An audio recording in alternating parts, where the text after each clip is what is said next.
Okay, you are live. Excellent. Thank you so much, Amber. Good evening, everyone. The hour of 7 o'clock now having arrived on this 19th of October, 2021, I will now call to order the Common Council for the City of Racine. After the call to order, our first order of business is the Pledge of Allegiance to the flag. I know we just did this at the previous meeting, but can never say the pledge too much. If everyone could please stand as you're able and face the east and join me in the pledge. I pledge allegiance to the flag of the United States of America and to the republic for which it stands, one nation, under God, indivisible, with liberty and justice for all.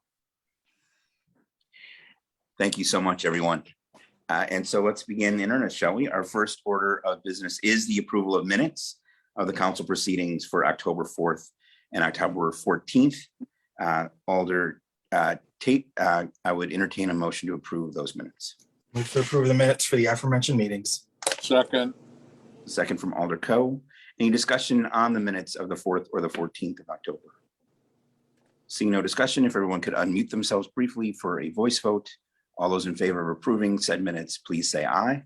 Aye. Opposed? Abstentions? That motion carries. If people could remute themselves.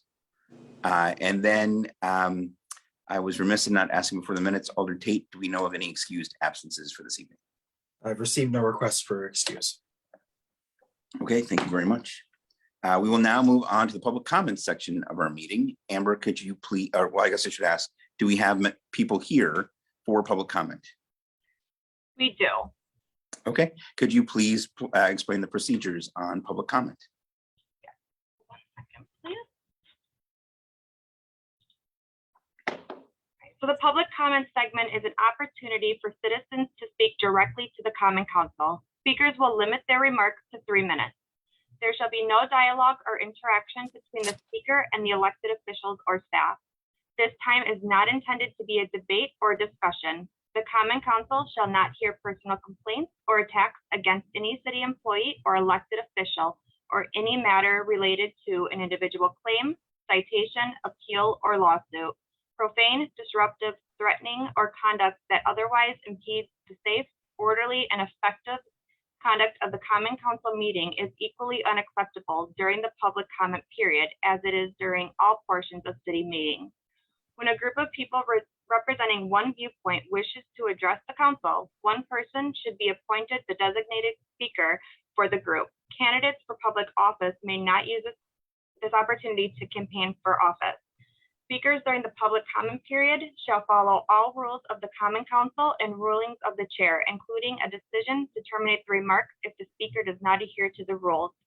Public comment shall be limited to the ideas or concerns regarding the city of Racine. There will be 2 speakers this evening.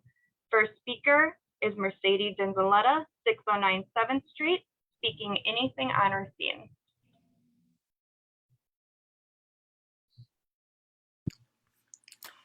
Okay, gonna get used to this sometime, somewhere along the line. There, it's going down, count. It gets a little hard. I can't see you, so I can't see any response like I would in person. Of course, you're always supposed to keep straight faces for us anyway. Nice to see you online a little bit. I know I missed seeing you in person. I hope that will happen soon again. I believe that the city needs to, and the people who are in charge have to start doing more love for everybody and for each other instead of all the punitive that I'm hearing that's coming down. At least that's what's in the news and what's being printed. I hope that we will see more positive things, because I am sad to say that too many stores are emptying downtown Racine, and that's not a good thing. If we shut down things too long, you won't have a city to run anymore. You'll have a stagnant area, and that's not good. That's not good in any way, shape, or form. So I would hope that you would do that. Also, I would hope that the mandates that are happening, that you think twice about, that you think about what it is doing to the children, to those who are marginalized. I just came from the hot meal program, and I can tell you that I can see in all this has been happening with the people who come there, which of course is a sign of what people who maybe are smiling, but underneath or inside are not. And I want to see Racine flourish, but it's certainly not going to flourish under these mandates. And that's all I'm going to say for today, because we don't have to worry about busy streets, pedestrians. I can almost walk the middle of the street downtown many times of the day and not worry about anybody hitting me, because there ain't any cars around, which is not a good sign. So good day. Thank you.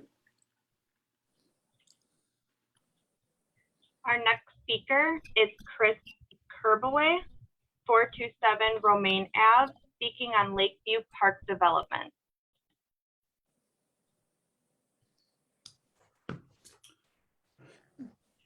Thank you, everybody. I was wanting to comment about the Lakeview Park redevelopment. I want to say that I am disappointed as a resident of the 5th District that there was not better communication with the residents of this district regarding this proposed redevelopment. I do understand that there was a planning session that took place some months ago. However, there was no communication to the residents about that planning session. I understand that there was an email chain that I was not a part of in terms of how those people were involved in that.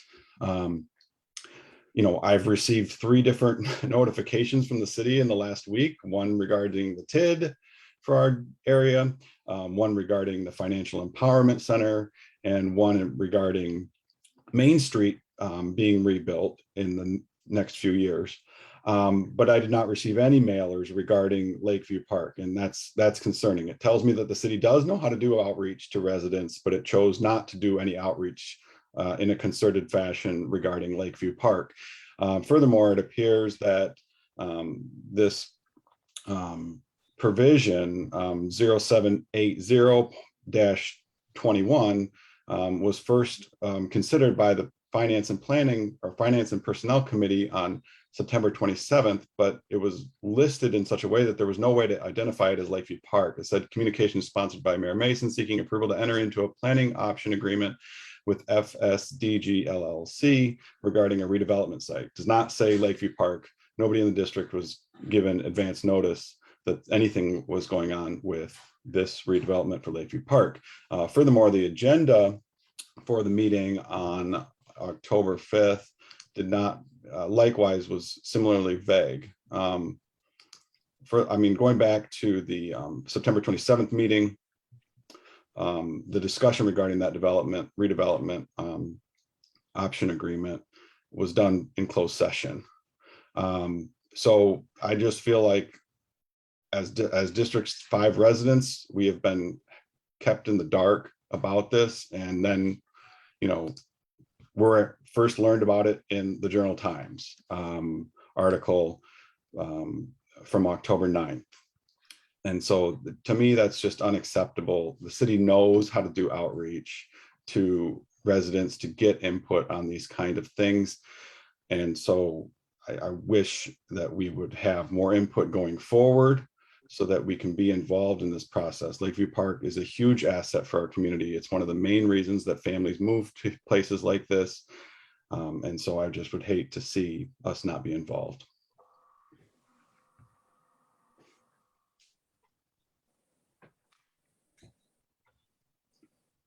And that concludes our public comment. Thank you, Amber.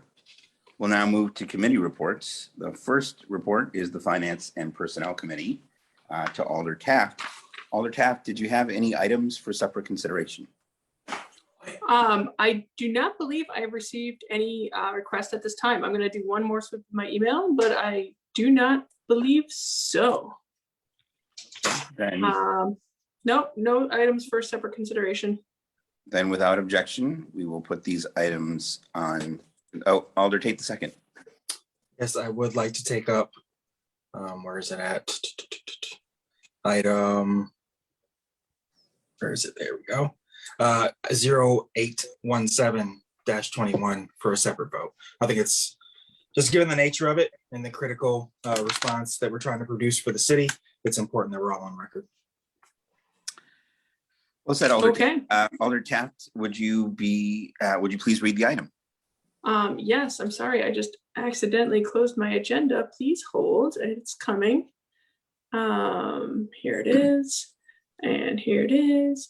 Okay, so item 0, what was the number again, please? On the 081721. perfect. On the bottom of page 4. 0187. Okay. So item 0817-21, communication sponsored by Mayor Mason and Alder Mi'kmaq, requesting up to $500,000 in funds from the American Rescue Plan Act, ARPA, to create and fund an equity officer position for 4 years at salary grade M. Recommendation of the Finance and Personnel Committee was to approve. Fiscal note, salary grade M is a range from $77,750.40 to $100,006.40, approximately. That adds up to approximately $500,000 over 4 years, and funds are available in Fund 229 ARPA. So move to approve. Alder Mi'kmaq. Second. Alder Taft has made a motion to approve. Alder Mi'kmaq has seconded the motion. Alder Taft, without any objections, I would happily defer to Alder Mi'kmaq to speak to the item first. Sounds like a plan to me. Please proceed, sir. Thank you, Your Alder, or thank you, Your Honor. Thank you, Alderwoman Taft. I appreciate once again the opportunity to speak on this. My support and my passion for this has been well documented to this point, so I don't need to, I think, speak at length. I just, again, hope and encourage the council members to support this. I know this was one of the concerns in the discussion to approve this position a couple of weeks ago, is identifying what the pay structure is going to be and what the way that this is going to play out. I think given obviously the competitive market for a position like this, as these are starting to become more and more common, we wanted to ensure we are not only being competitive, but creating opportunity for somebody to come in and have a sustainable position, which is why it's good to see this as a 4-year commitment through this funding, and then obviously as it being codified through ordinance, it will carry on beyond that when we get to that 4-year endpoint for this part of the budget. So again, just very happy, very excited that this has gotten to this point. I think it's a really powerful and important step for our community as we continue to try to be leaders in this effort and building up our community, and especially those in our community that deserve to have more opportunity and deserve to have better representation and deserve to be recognized as a priority. So thank you all for your support and all those who are part of bringing this to life, whether it was the original draft of the ordinance to the budget portion now. I really sincerely appreciate everybody's time, energy, and effort, and look forward to moving forward. Thank you. Alder Mi'kmaq, thank you very much. President Tate II. Thank you, Mr. Mayor. I just wanted to briefly speak to this, certainly echoing Alder Mi'kmaq's points, and continue to congratulate him on championing this particular issue and this role and drafting the ordinance and doing all the hard work in the background. The one thing I did want to mention and highlight in this is the importance of using the ARPA dollars for this and funding this now.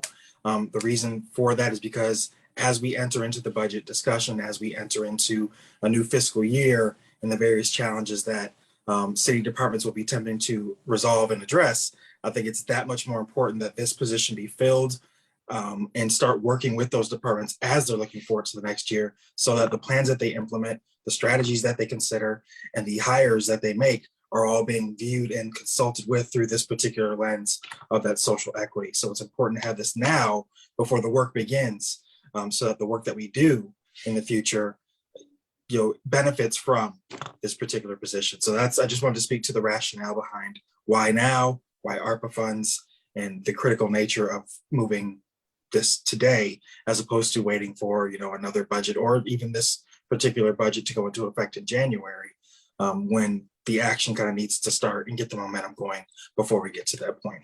And that's the rationale for operating this way, and that's why I support it. Thank you. Thank you, President Tate II. Any further discussion on this item? Alder Rouse. Thank you, Your Honor. When I first started looking through this, when we got the information on the pay scale being at M, I was first alarmed by the dollar amount, thinking, wow, this is a lot of money. How can we make sure that this person is held accountable? And what type of response are we planning on getting from somebody that we're paying this much? So I did some research on other social equity officers in different cities, found out that our job description is very similar to those other ones, especially those of big cities. So I like that. Even the pay scale itself is relatively in line. I think it's one of those that as you get to bigger cities with larger challenges, the pay rises exponentially. So like San Diego is paying their equity officer almost $250,000 a year. Whereas somewhere smaller where they might just be introducing it might be starting their payoff at $47,000, $60,000 a year. But we're right in line. We're below what Milwaukee's paying. We're below what Chicago's paying. We're below what larger cities are paying. And our job description is more involved than others that I've seen. But going forward, I would like to see if there are any overlapping job duties within different offices that we have. I think we have already some other positions that tackle equity in some way. Just so if we can revisit those job duties, we can iron out who should be doing what. Because I'm guessing that this new position would create a suction taken away from a lot of those tail end job duties we might have thrown in some other positions, as well as looking into possibly creating an actual office of equity inclusion like Milwaukee does. If we find that there are a lot of overlapping jobs, that maybe we can just combine a lot of those employees into one office. And that'd be all. Thank you, Alder Rouse. Any other discussion from members of council on this item? Looking through, I have two screens, so I have to toggle back and forth to see everybody. So if I'm missing you, by all means, please. Alder Rouse, did you want to speak again? Yes, sorry, before I forget, are there any specific restrictions or requirements on this hiring? So right now I couldn't find anything that was like requiring a bachelor's degree, requiring 5 to 7 years of community engagement, something along those lines. I'll refer your question to the city administrator, Mr. Bornholt. So we have developed the job description, and I would defer to Vicky as well in terms of, we gave you the goals and objectives, of the duties. And as you said, we really are asking a lot of this person. We have not at this point developed a job description for any kind of educational and or experience level. But that certainly will be put into the lens of trying to hit where our medium market is. As you said, there are cities above us and cities below us. So we're going to try and hit that spot for recruitment. I'm always a believer in trying to be flexible in terms of, sometimes you find the right person with the right experience. Sometimes you want the educational attainment. This is a relatively, not a new field. I mean, many HR departments, affirmative action officers perform some of these duties, but this is more intentional. I mean, where you're going tonight is far more intentional and is following the path of a lot of other progressive cities that are doing this. So we're kind of in a territory where we want to keep it very flexible at this point. Okay, any other discussion on the item before us? Alder Tate II. Thank you, Mr. Mayor. I do want to, commend Alder Rouse for those very astute and thoughtful questions. I do want to support the concept of keeping it very broad in the description and not being too specific in terms of, year amount of employment or experience or education levels, because those criteria can become unintentionally exclusionary, particularly to populations who may have the experience, lived experience that could be very effective in this role, but not the educational experience that would ultimately exclude them from these positions. So I do want us to remain cognizant of that and not put certain factors in place that would, cut out significant swaths of actually the city of Racine. If we know that, a lot of our population, particularly the population that we're trying to elevate, doesn't have certain educational attainment standards, but could very well excel in providing a lens that looks through equity and justice within our departments, then I certainly wouldn't want to prevent that person from applying simply by having a big red flag of, 60 credits post, graduate education or a master's degree or a bachelor's degree, even for that matter, because life tends to do a lot more folks, particularly in a position where we're looking at how does life affect or how does one lived experience affect the way they see the world and eventually operate, particularly for our department heads in various departments. So I think that's very important as far as the job description, that we're not having too specific of points related to particular qualifications, because it can become exclusionary to the detriment of the goals that we're trying to achieve. Thank you. Thank you, President Day. Any further discussion on this item? Seeing none, when the clerk calls your name, please unmute yourself and vote as you wish. Alder Tate II, Aye. Alder Santiago, Aye. Alder Caprillion, Aye. Alder Peterson, Aye. Alder Horton, Aye. Alder West, Aye. Alder McCarthy, Aye. Alder Pete, Aye. Alder Rouse, Aye. Alder Perez, Aye. Alder Taft, Aye. Alder Mikma, Absolutely. Alder Lemke, Aye. Alder Cole, Aye. Alder Jones. Aye. 15 ayes. Thank you very much. Moving back to the Finance and Personnel Committee report, are there any other items for separate consideration on the Finance and Personnel Committee? Then without objection, we will place the remainder of those items on the consent agenda. Moving on now to Alder Jones and the Public Works and Services Committee. Alder Jones, did you have any items for separate consideration? Thank you, Your Honor. I have received no such request.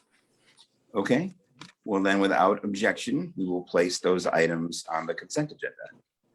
Then moving on, thank you. Then moving on to the Public Safety and Licensing Committee. Alder Coe, did you have any items for separate consideration? No, I did not. Then without objection, we will place these items on the consent agenda. Moving on now to the, sorry, just bear with me as I get to the Community Development Block Grant Advisory Board. Alder Tate, did you have any items for separate consideration? Well, we have one item. Is it up for separate consideration? I've received no such request. Then without objection, we will place that item on the consent agenda. Then moving on to the Planning, Heritage, and Design Report. Alder Pete, is this an item for separate consideration? No, Your Honor, there is not. Thank you. Okay, then without objection, this item will be placed on the consent agenda. Moving on then to the Office of the Mayor Report. Alder Tate II, would you, this is a direct referral, so I'm guessing we'll want to have a separate consideration here. President Tate, would you read the first item? Certainly. Office of the Mayor's Report, item 0843-21. Communication sponsored by Mayor Mason requesting that the city apply for the Wisconsin Department of Health Services COVID-19 Vaccination Community Outreach Grant Funds. The recommendation is to approve, and the grant is for a total of up to $100,000 and requires no match. I don't know if we need separate consideration. I'm just reading that into the record. If no one wants to vote on it, that's fine. But we will, I'll move on to the next item without objection. Okay, without objection, we'll put it on the consent agenda and then move on to the next item. The next item will be of consideration because it's appointments, and I think we always should vote on those. Item 0841-21, communication sponsored by Mayor Mason, appointing the following: Anna Legath to the Douglas bid for a term expiring in December 2024. Trevor Young to the Wastewater Commission as a citizen member, term expiring in September 2022. A new citizen member, because he wasn't always just a citizen. And Shannon Powell to the downtown bid as a city employee for a term expiring in December 2024. Also, there's another recommendation here that Trevor Young be appointed to the Waterworks Commission for a term expiring in September 2022. I would move to approve those nominations. Motion to approve those items under 0841-21. Is there a second? on that? Second. Seconded by Alder Taft. I believe she got in just before Alder McCarthy. Any discussion on those items? Then without any further discussion, when the clerk calls your name, please unmute yourself and vote as you wish. Alder Tate the second, Aye. Alder Santiago,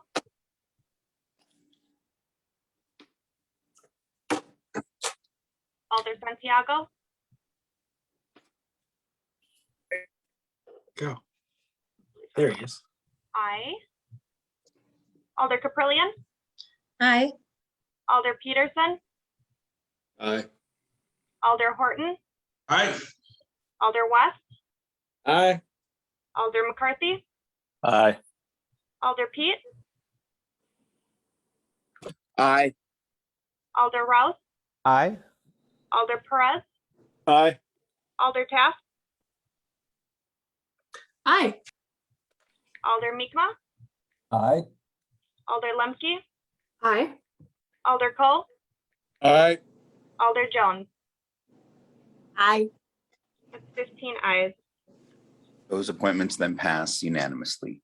We'll then move on to the consent agenda. At this time, Alder Tate, I would entertain a motion to approve the consent agenda. Move to approve. Is there a second on the consent agenda? Seconded by Alder Coe. If everyone could unmute themselves briefly, all those in favor of the consent agenda, please say aye. Aye. Aye. Opposed? That motion carries. That now brings us, okay, and one delayed aye from, I believe, Alder Coe. Not me. Oh, somebody came in sort of robotic there, so it appears unanimous. It's the new AI Alder. There we go. At least That moves on to Common Council announcements. So just as a reminder, announcements are limited to recognition of city residents and employees, memorials, and non-political community events. Discussion of matters related to government business is prohibited. Any announcements for this evening? Alder Tate II. Thank you, Mr. Mayor. I would like to extend a hearty congratulations to former colleague, former member of this council, David Mack, who retired as the county's emergency manager for after 33 years of service. Although he's not retiring from the city, he's retiring from a public service role that has went to manage emergency crises within the county for the last 3 decades. And as a former member of this body, I think it's important that we acknowledge that service as well. Yeah, well said. Mr. Mack has been very much involved not only with his work at the county, but on the Fourth Fest board, and was a previous member of this council, and even served briefly as an interim mayor at a time of crisis. So we thank him for his public service. Alder Taft. Well, if we make it to October 30th, my husband Benjamin and I will be married for 16 years. So I wanted to thank him for 16 long years of being married to me, and I appreciate him. And yeah, thanks, honey. He's making dinner right now. Second. Alder West. Thank you, Your Honor. I would like to congratulate my wife for 20 years of service at Thea and this company. Congratulations to her. Any other announcements this evening? Seeing no further announcements, Alder West, at this time, I would entertain a motion to adjourn. Move to adjourn. Is there multiple seconds? All those in favor, please say aye. Bye. Opposed? We are adjourned, everyone. Thanks so much, everyone. Stay safe. Good night. Good night. Bye. Good night.